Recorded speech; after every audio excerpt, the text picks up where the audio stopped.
Begitu. Ayo, mana nih teman-teman Sirkus, mari silakan. Ini menarik sekali ya.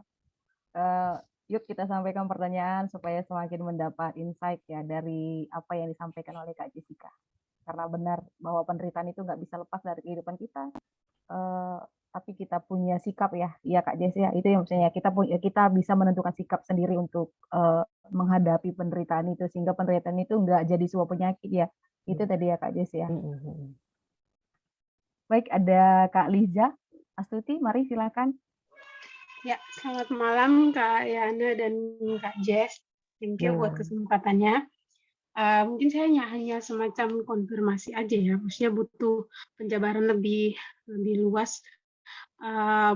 Maksud dari seperti tadi Kak Jess bilang, ketika kita ditindas atau penderitaan itu dibuat-buat ya sama orang, misalnya penderitaan itu bukan datang yang dimana kita harus harus menerima, harus beradaptasi dengan penderitaan itu, tetapi sebenarnya penderitaan itu datang dari orang, orang yang membawa kita ke dalam penderitaan itu. Mungkin kalau saya bawa misalnya ke konteks negara ya, misalnya ada sistem-sistem tertentu yang membuat orang terus terpasung dalam penderitaan misalnya, mhm. mungkin dalam dalam kemiskinan atau lain sebagainya.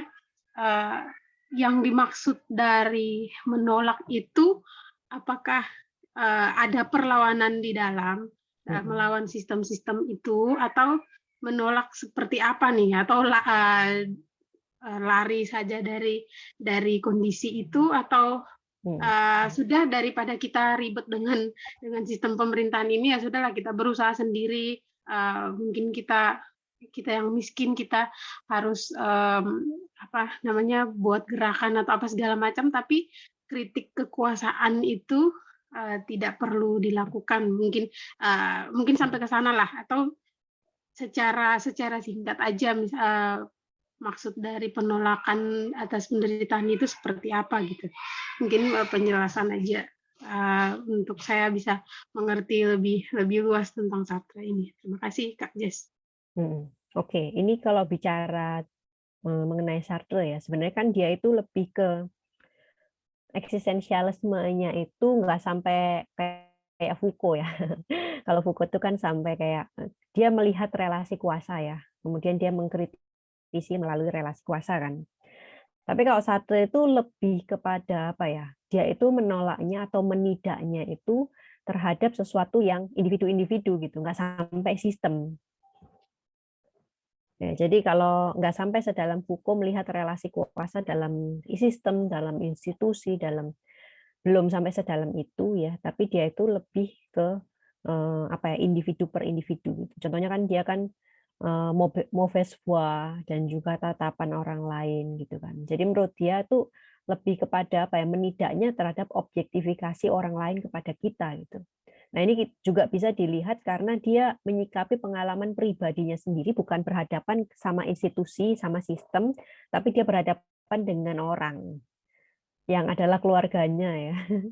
Dan yang adalah ayah tirinya, yang adalah mantan pacarnya gitu. Jadi dia nggak sampai berbicara mengenai sistem, ya seperti itu. Tapi kalau dari aplikasi hidupnya bagaimana? Ya dari aplikasi hidupnya itu dia memang melawan juga, melawan apa? Melawan semua hal-hal yang istilahnya non humanis ya. Makanya dia bisa berteman itu setelah Perang Dunia II. Jadi setelah Perang Dunia II itu kan dia sadar tuh. Jadi momen yang menyadarkan dia itu kan dia nyadar bahwa oh Nazi itu ternyata jahat toh gitu. Ya sadarnya telat banget ya. Baru dia sadar bahwa oh kita tuh harus ngelawan Nazi. Nah, jadi itu dia mulailah dengan humanismenya dia ya. Tapi menarik ini, Camus, Albert Camus itu yang tadinya sobatan ya, terus putus hubungan ya. Camus itu mengatakan bahwa Sartre itu bukanlah seorang pejuang yang menulis gitu, tetapi seorang penulis yang ikut berjuang. Beda kan gitu. Jadi dia itu memang nggak terlalu apa ya. Kalau penilaiannya Camus itu humanismenya dia itu sebenarnya nggak yang kuat-kuat banget gitu. Dia ini sebenarnya pada latar belakangnya sendiri dia penulis gitu. Penulis yang oh ya ada isu ini ya udah aku tulis lah ya tentang itu gitu. Tapi kalau Camus beda. dia itu berjuang, maka dia berjuang dengan tulisannya, gitu. Nah, jadi kalau Sartre sendiri ya, dari pandangan Sartre, itu dia kurang sih ya, untuk yang melihat relasi kuasa, dia melihat ke, apa namanya, sistem seperti itu. Dia lebih ke individu-individunya sendiri gitu. Karena memang dia berhadapannya dengan individu dari pengalamannya. Begitu, Kalisa kira-kira.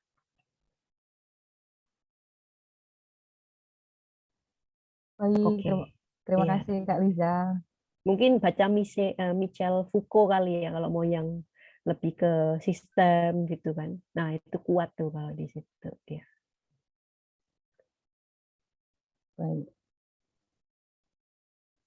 Kak Jess, ini ada yang bertanya tapi nggak mau langsung bertanya. Eh, dia mau bertanya bagaimana perubahan yang terjadi dalam karakter Sartre ketika ia secara apa ya dalam fase hidupnya itu dia itu ada tadi kekosongan yang harus diisi begitu ya, ya kan Kak. Terus kemudian lalu dia itu yang sering kabur ya dengan perubahan-perubahan, bahkan sampai dia mau menjelang mati juga ada perubahan lagi ya dalam prinsip hidupnya. Nah itu akhirnya bagaimana ya Kak ya, dalam karakter kehidupannya itu dia mencapai titik kedewasaan dalam kepribadiannya itu apakah ada begitu Kak? Kedewasaan. Oh, oke, ya, saya ngerti arah pertanyaannya. Jadi kalau yang mengenai kekosongan itu sebenarnya membandingkan dengan benda ya. Kalau benda itu kan cara beradanya atau ya cara beradanya itu adalah karena dia ada dalam dirinya sendiri, dia udah sempurna dalam dirinya sendiri gitu. Jadi dia tidak pernah merasakan anxiety tadi kan. Nah, sedangkan manusia itu selalu merasakan anxiety ya. Yaitu maksudnya bukannya Sartre mengalami kekosongan dalam hidup, enggak, tapi dia merasa bahwa semua manusia itu pasti ada di fase itu.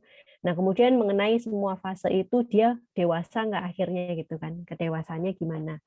Nah, ini kembali ke poin kontingensi tadi ya. Karena Sartre itu enggak melihat hidup itu sebagai sebuah atau sesuatu yang ada finishnya gitu, ada suatu pencapaian tertentu gitu, nggak kayak tangga yang aku tuh harus mencapai anak tangga paling tinggi baru aku ini disebut dewasa, nggak kayak gitu. Kalau dia itu lebih kepada kontingensi, yang penting aku bebas gitu, jadi nggak ada sesuatu yang ku capai untukku jadi dewasa, nggak ada gitu. Yang penting hidupku bebas, hidupku autentik, itu yang paling penting buat dia gitu, ya kan. Nah kalau yang saya baca kan bahkan dia apa namanya ya itu ya sampai akhir hidupnya itu ya masih kayak nolongin manusia perahu, terus tiba-tiba dia nolak Nobel Prize gitu ya. Kalau mau dibilang dewasa dari mana gitu kan, tapi kalau dibilang otentik ya iya gitu ya, otentik banget gitu, karena setiap perubahan yang ada dalam kehidupannya itu selalu diambil berdasar kebebasannya.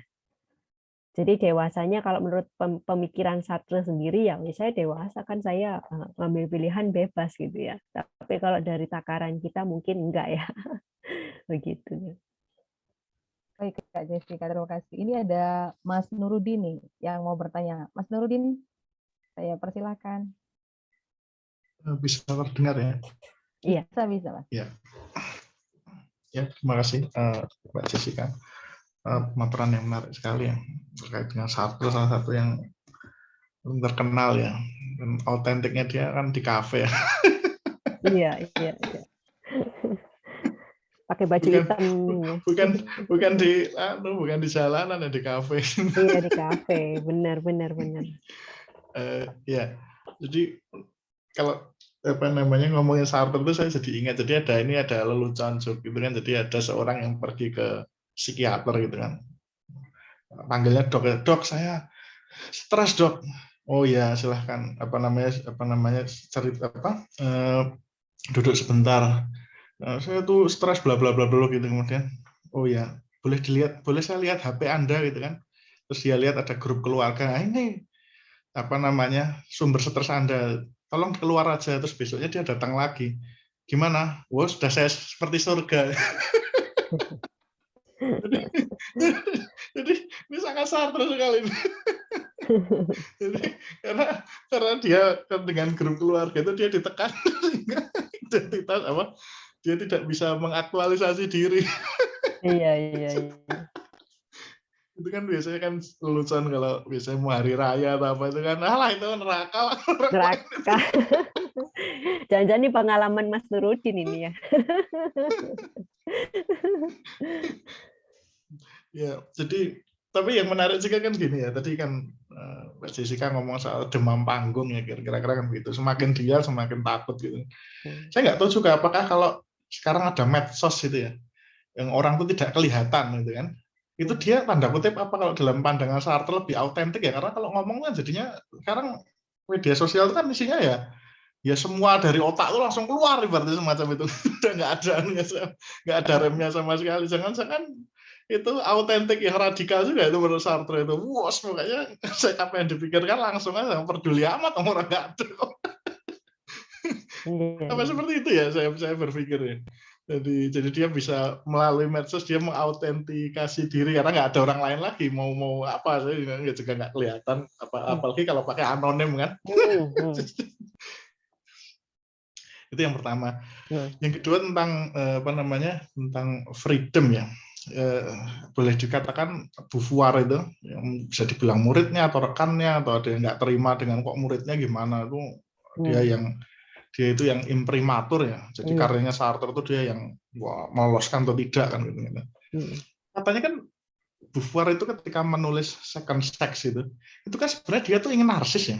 Jadi dia itu juga seperti Sartre. Jadi dia nggak pernah mengaku dirinya feminis, baru akhir-akhir hidupnya saja.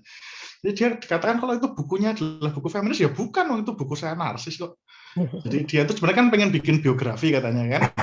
Tapi katanya Sartre, tapi dia bingung dia yang bikin biografi itu.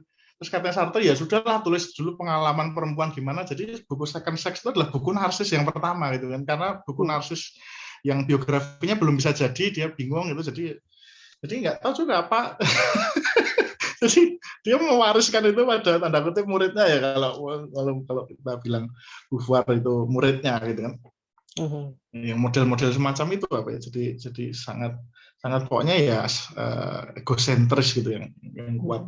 Walaupun mungkin dia sebenarnya nggak menyadari loh kok karya saya kok jadi Bible-nya feminis gitu. Ya. Dia baru mengaku feminis itu di akhir hidupnya ya. Jadi dia mengakui tadinya kan katanya dia bilang feminis itu apa toh? Feminis itu perempuan bertengkar sendiri nggak jelas gitu kan. Dan sampai ketika dia mulai menerima feminis itu pun Sartre kan masih kalau dapat dialog dengan Beauvoir itu kan masih gini.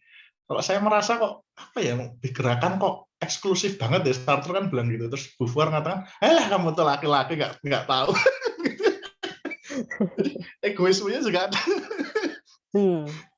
Jadi apakah konsepnya seperti itu ya? Jadi sangat jejaknya seperti itu. Jadi ketika dia tanda kutip mengarang karya dan berguna itu ya efek samping aja, dan mungkin dia juga nggak pernah memaksudkan untuk itu paling nggak untuk kalau Sartre pada periode pertama ya. Nah itu yang seperti itu ya, karena kan dua orang itu kan rekan ya. Yang ketiga mungkin begini kan dikatakan tadi bisa kalau Sartre itu menekankan lari gitu kan, tidak seperti Frankl yang dihadapi. Ya sebenarnya Frankl juga mengatakan itu kan kalau di situasi yang tidak terelakkan gitu kan ya. Tapi Sartre sendiri memang suka lari ya. Jadi dia itu kan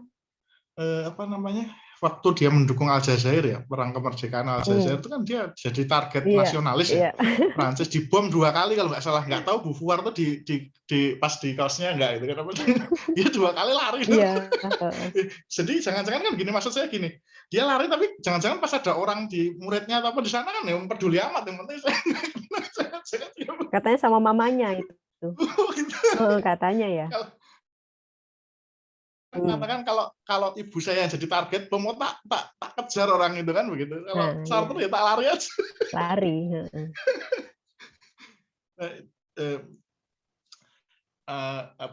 Soal lari itu apakah itu cuma komentar sih sebenarnya. Tapi saya mungkin yang menarik itu adalah Sartre kan sebagian kalangan kan mengatakan dia punya 2 fase kan, walaupun sebagian menolak itu fase cuma 1.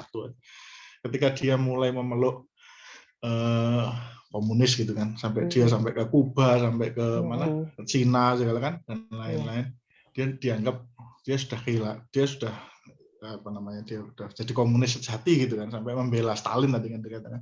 Ya walaupun kemudian dia di akhir juga semacam itu, tapi kira-kira kan tadi memang apa ya namanya, memang itu bebas ya, orang bebas. Tapi apakah Sartre itu punya alasan pada waktu itu ya, misalkan kenapa dia kok suka dengan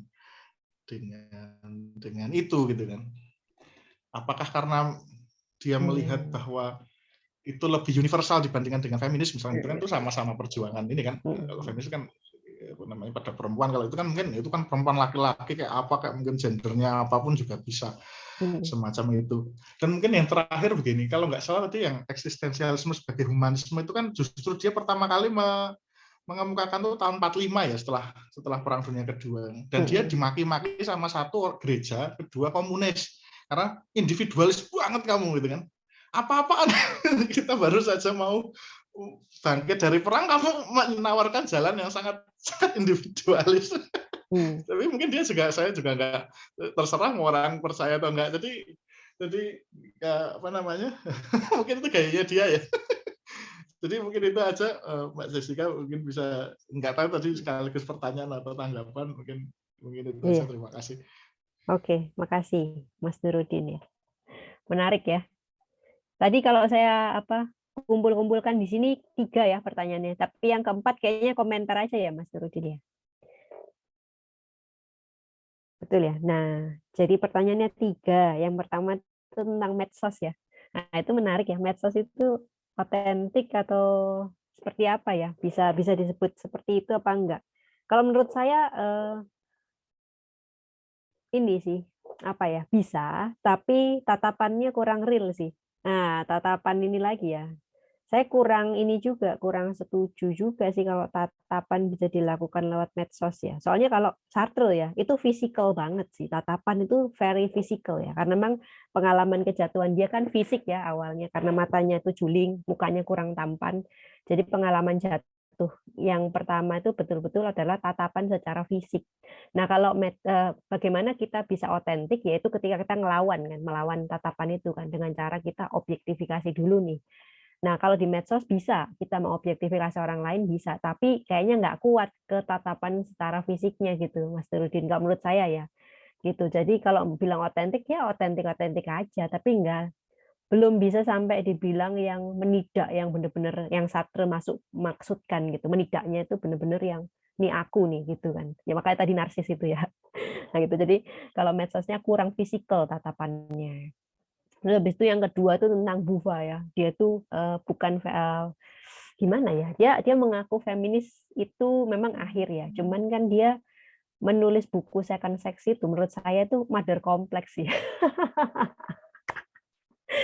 Karena kan sebenarnya kan dia tuh banyak nulis juga, selain itu kan nulis novel ya, beberapa saya baca tuh novelnya itu ya. Itu kan tentang mother complex semua, yang anaknya nggak seneng sama ibunya lah, ibunya hamil kemudian anaknya ini dianggap ini. Nah, ternyata kan semua itu dari pengalaman dia pribadi dengan ibunya ya.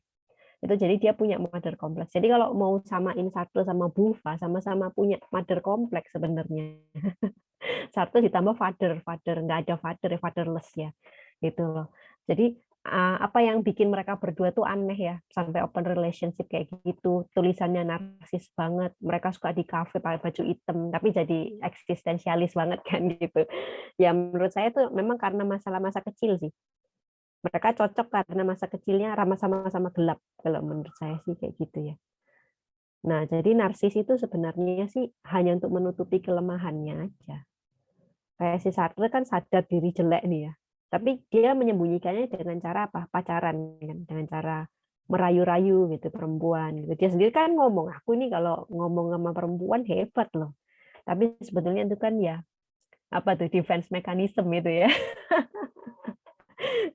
Gitu kalau saya melihat gitu sih, Buva sama Sartre sama-sama punya mother complex, sama-sama punya masa kecil yang dark ya. Nah, ntar kalau sempat kita bahas lah ya Buva gitu ya, menarik. Tapi khusus masa kecilnya ini mother complex-nya, wah seru itu. Terus yang ketiga itu tentang komunis ya. Kenapa sih Sartre ini memilih komunis ya?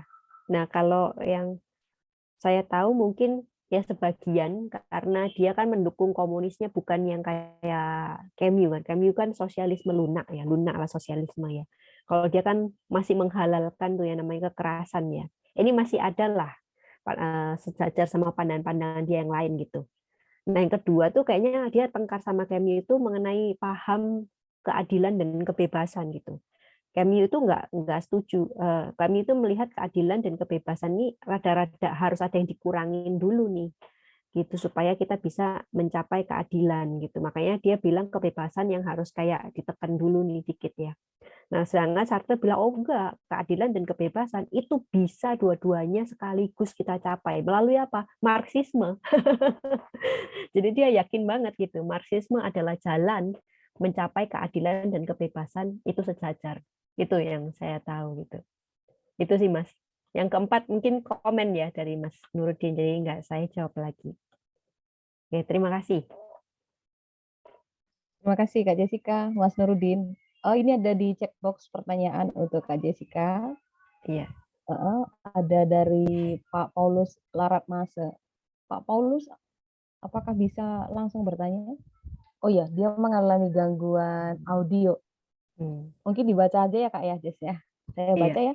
Iya. Baik, Pak Paulus. Oh, itu Pak Paulus sudah sudah open mic? Pak Paulus,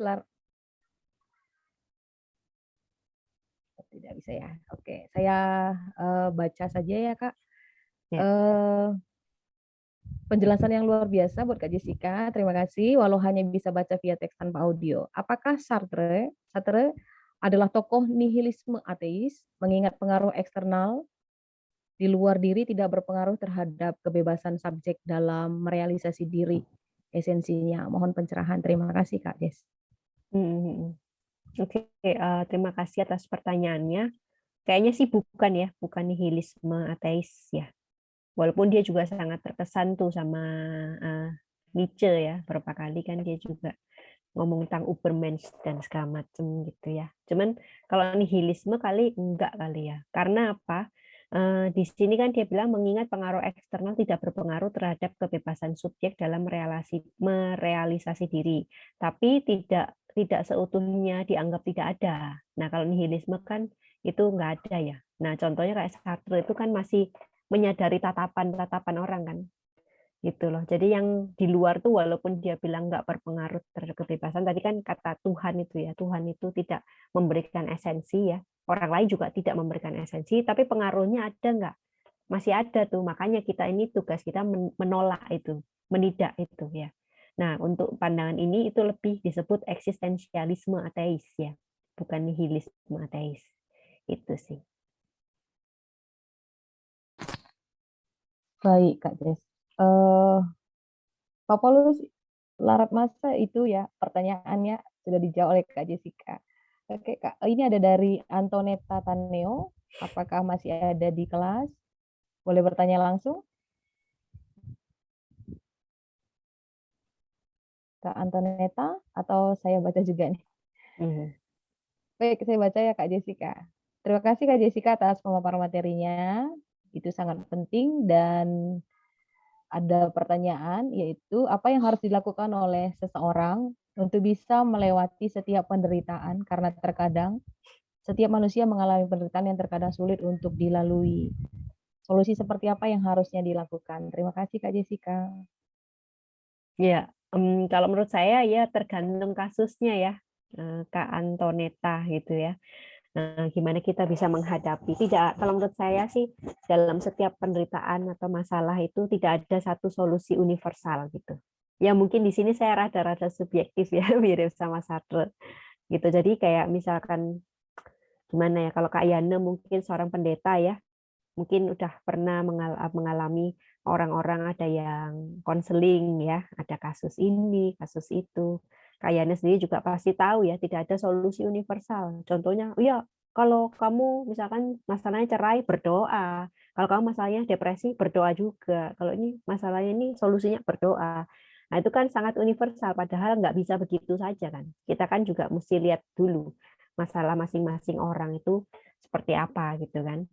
Nah, jadi kalau di sini dikatakan solusi apa ya kalau misalkan mengalami penderitaan, Ya, seperti yang tadi saya katakan, kalau misalkan masih bisa kita tolak, masih bisa kita hindari, kenapa tidak gitu. Tetapi kalau kita merasa bahwa oh ini memang harus saya jalanin gitu. Setiap manusia menjalani hal yang seperti ini gitu. Ya kan, ya udah kalau emang ini nggak bisa aku rubah, memang aku harus jalanin, ya aku jalanin. Dan dalam menjalani itu seperti yang Frankel bilang, kita coba menemukan makna apa sih ya yang ada di dalam setiap penderitaan itu. Nah, jadi untuk Kak Antoneta, saya nggak bisa memberikan solusi universal karena setiap masalah itu beda-beda ya. Kita mungkin bisa, sebenarnya diri kita sendirilah yang tahu. Nasihat orang menurut saya penting untuk masukan ya, tapi untuk keputusan lebih langkah lebih baik kita memutuskan sendiri gitu, karena dengan memutuskan sendiri kita nggak nyalahin orang ya, kita juga nggak meminta pertanggungjawaban orang, melainkan diri kita sendiri yang bertanggung jawab atas keputusan kita tersebut. Itu ya, makasih Kak. Ya, terima kasih Kak Jessica. Sahabat Circles yang mungkin mau semakin apa ya, memahami, mendalami apa yang disampaikan oleh Kak Jessica pada malam hari ini, yang belum memperoleh buku ya, buku Bebas dari Belenggu Penderitaan yang ditulis oleh Kak Jessica dan Kak Dimas Anugrah, boleh nih memesan bukunya di Minci di nomor 088 1993 5614. Nanti saya tulis ya di chat box yang teman-teman belum memperoleh bukunya, baca bukunya, dengar penjelasan Kak Jessica nih, klop nih kombinasi untuk mendalami apa yang ingin kita tahu. Tapi belum sampai di sana, mungkin ya oke. Ini sudah ada ya Bang Hendrawan nih yang mau bertanya langsung. Silakan Bang Hendrawan. Baik, selamat malam. Terima kasih Sis Jessica mau mendengar tadi percakapan Sis Jessica dengan Om Nurudin. Saya coba lihat nih.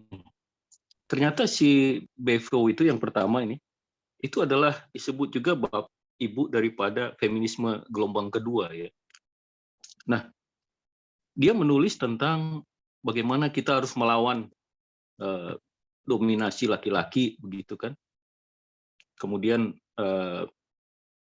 dia katakan juga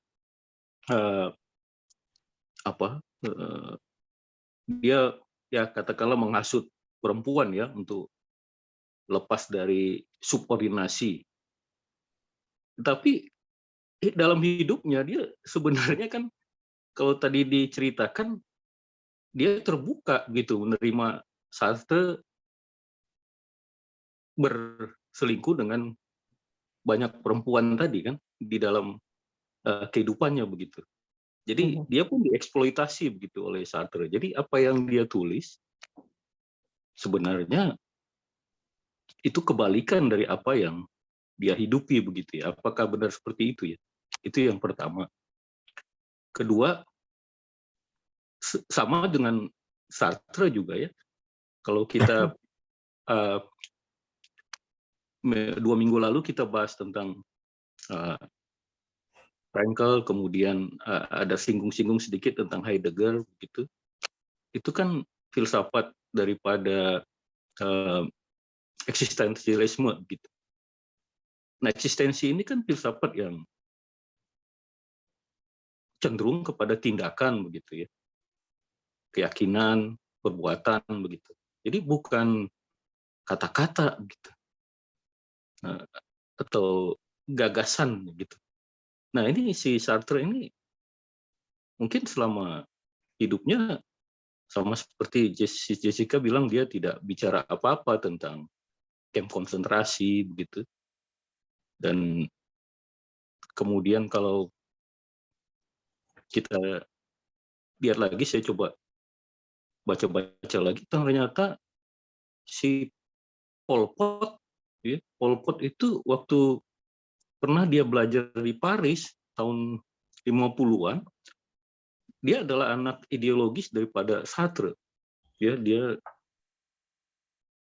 dia brutal begitu ya, dengan violence, membunuh ya seperempat penduduk Kamboja begitu, Khmer Merah.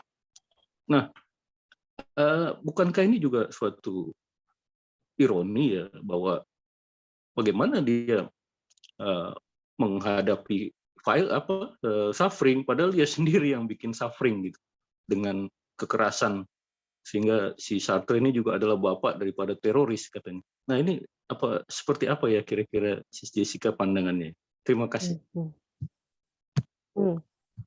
Ya, menarik ya. Untuk yang pertama tuh Buva ya. Buva itu adalah seorang feminis jadi ya dikatakan. Tapi kenapa dia malah dieksploitasi Sartre gitu ya. Tapi sebenarnya yang dieksploitasi itu bukan Buvanya sih, malah cewek-cewek itu ya. Karena si Buva juga mengeksploitasi cewek-cewek lain kan, kayak Bianca, ada Wanda, ada Olga, ada yang lain-lain ya.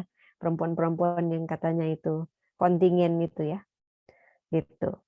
Jadi kalau apakah Buva itu menghidupi apa yang dia tulis, ya memang sebenarnya nggak terlalu ya. Ya seperti yang saya tadi bilang, sebenarnya itu kan materi kompleks saja kan. Kalau kita baca-baca tulisannya ya, apalagi novel-novelnya itu sebenarnya kan ya seperti kata Mas Nuruddin, narsis tadi, ya kan. Tapi apakah itu dihidupi? Berapa banyak ya filsuf yang menghidupi pemikirannya? Saya yang paling kagum sampai hari ini tuh Simone Weil ya. Tadi Mas Nuruddin tadi ngirim DM ke saya ini loh, Simone Weil itu ya. Emang betul. Siapa orang yang sampai nggak mau disembuhin waktu sakit ya, orang yang benar-benar mau kerja di pabrik buruh ya, yang sesuai pandangannya ya Simone Weil. Simone de Beauvoir enggak. Sartre tadi yang kedua, apakah dia menghidupi pandangannya tersebut? Yang mengobjektifikasi sangat dihidupi ya, yang mengobjektifikasi itu. Dan terus tadi Pak Hendrawan bertanya mengenai apa namanya? Apakah dia menginspirasi orang-orang justru untuk jadi jahat gitu ya, untuk jadi bisa sebenarnya, karena kan pandangannya ini lebih ke bengis ya, kejam ya, apalagi terhadap orang lain gitu. Nggak heran sih Pol Pot itu bilang bahwa dia terinspirasi oleh Sartre itu ya ketika dia belajar di Perancis. Saya pikir nggak mengherankan gitu, karena sedikit-sedikit lagi ya kalau dibawa ke ranah ekstrim itu bisa lah kepada kekerasan gitu. Walaupun Sartre sendiri sebenarnya kan nggak anti kekerasan kan. Jadi dia bilang ya kekerasan itu demi keadilan dan kebebasan ini sejajar, bisalah kita melakukannya gitu kan. Nah, yang penting apa namanya? Ya kita melakukan itu gitu. Ya menurut saya sih bisa ya. Bisa dibawa ke ranah yang lebih sadis daripada apa yang Sartre tulis seperti itu. Ya, itu sih Pak Hendrawan. Pertanyaannya itu ya. Apakah bisa cukup menjawab kira-kira? Jadi apakah dia tidak menghidupi ya? Saya rasa memang tidak seluruhnya menghidupi. Gitu ya. Tapi yang mengobjektifikasi ya benar toh, dia mengobjektifikasi banyak orang. Dia sadis ke orang iya memang gitu. Tapi memang nggak sampai ke yang tadi sistemik atau apa ya. Dia lebih ke individu. Tapi bisa nggak dibawa orang lain ke hal yang kekerasan itu? Saya pikir bisa. Bisa sekali gitu.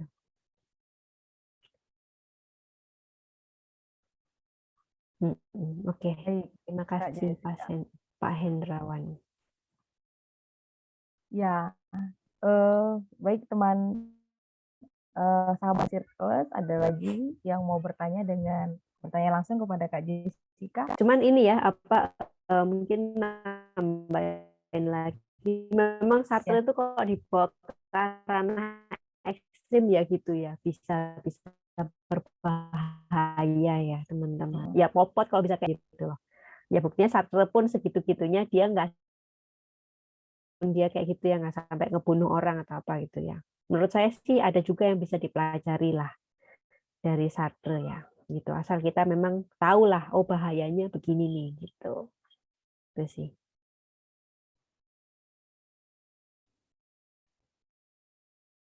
Wah ini menarik ini ya, si Kak Dimas. Kedua pasangan saling tahu Mas dan polyamorous dianggap lebih baik daripada hubungan swinging. Iya benar. Tapi relasi ini tidak dapat dibenarkan dari sudut etika religi. Iya dong, tentu ya. Sartre justru simpatik pada ketertindasan pramudia. pernah ngasih mesin tik saat di Pulau Buru ya. Ya jadi Sartre itu ada baiknya loh teman-teman ya, nggak sampai yang jahat-jahat terus loh. Dia tuh belain manusia perahu loh. Dia itu ya mendukung kemerdekaan Aljazair juga. Masih ada baiknya lah dia lah. Oke lah.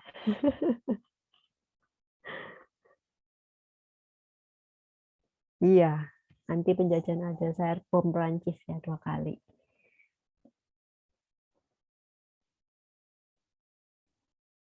Iya, mungkin pandangan ini hanya ini ya Kak, membantu kita untuk memiliki pertahanan diri ya, bukan untuk sampai fundamentalisme, objektifikasi itu enggak ya. Tadi Iya, enggak, karena kita semua itu juga, pinter-pinternya kita lah ya. iya ya, karena kita juga dibalut dengan religi ya, setiap orang yang ada di kelas ini dibalut dengan religi, jadi itu membantu kita untuk akhirnya mampu menolong diri sendiri sambil juga tetap melakukan etika-etika dalam hidup kita. Iya, jadi teman-teman sahabat Sirkus jangan takut ya. Semua orang punya sisi baik dalam dirinya. Baik, masih ada yang mau bertanya kepada Kak Jessica, mumpung dia masih ada dalam kelas kita, sambil kita nanti juga memesan buku itu ya, bebas dari belenggu penderitaan.